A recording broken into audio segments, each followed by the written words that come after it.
Pemirsa, dialog kembali kami lanjutkan dan kami masih terhubung dengan Wasekjen DPP Partai Demokrat Ramadhan Pohan. Pak Ramadhan, tadi dikatakan oleh Pak Indria bahwa dalam real politik mungkin termasuk dalam koalisi tidak ada yang namanya permanent friend, tidak ada yang namanya permanent enemy, tapi yang ada adalah permanent interest atau kepentingan seperti itu. Tanggapannya? Ya, teori politik itu memang dalam realitanya juga ya seperti itu ya. Yang abadi itu memang adalah kepentingan. Tetapi ketika kita mendengar istilah permanen, koalisi permanen, itu kan sebuah keyakinan bahwa ini dilakukan bukan untuk yang jangka pendek tetapi jangka yang panjang, dan kalau bisa ya sepermanennya kan begitu. Oke. Jadi, tapi tadi Pak Fahmi juga mengatakan bahwa koalisi ini permanen untuk saat tertentu saja sesuai dengan kepentingan partainya masing-masing. Anda beranggapan seperti itu juga Pak Ramadhan? Saya kira begini, bahwa koalisi yang sudah dibangun yang ada itu sudah membuktikan kinerjanya ya, bekerjanya. Masalah ada pro kontra di luar itu kan soal yang lain, tetapi di dalam koalisi ini sudah cukup kuat gitu ya.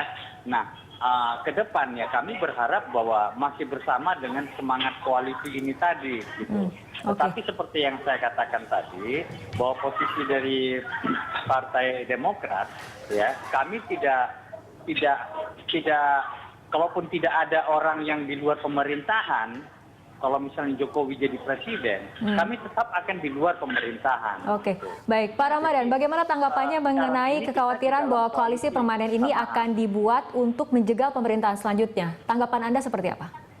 Saya kira tidak ada upaya jegal-menjegal di situ ya. Dan kan walaupun parlemen itu sebuah lembaga yang ya, dia tidak steril terhadap suara publik, dia tidak steril terhadap suara masyarakat, suara media massa begitu ya. Dan jadi dia tidak hidup di ruang yang vakum begitu, tetapi ada dinamika di sana. Dan saya kira juga kalau misalnya melakukan kontrol pengawasan terhadap pemerintah, itu kan bagian dari tugas parlemen, selain juga adalah budgeting dan pengawas dan ini ya legislasi kan. Baik, gitu. Pak Ramadhan.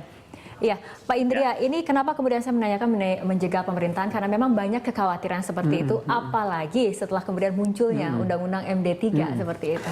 Iya, sebetulnya begini ya, jadi kembali pada hakikat koalisi itu.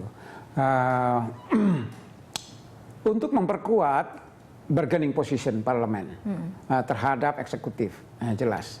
Tetapi saya sejak awal dan ya dimanapun selalu berharap betul kawan-kawan di Senayan sana itu bukan sekedar mengoposisi, gara-gara bukan kawan yang duduk di pemerintahan itu.